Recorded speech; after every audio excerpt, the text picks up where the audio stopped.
You ask Tiger to solve. This deals with linear equations with one unknown. The final result is f equals -5/3. Let's solve it step by step.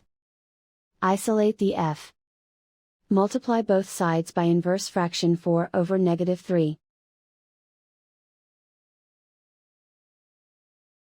Move the negative sign from the denominator to the numerator.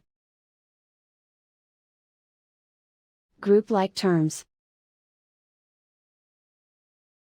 Multiply the coefficients. Simplify the arithmetic.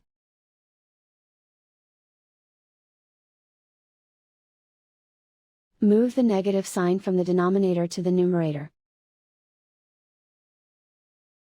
Multiply the fractions. Simplify the arithmetic. And so the final result is f equals -5/3.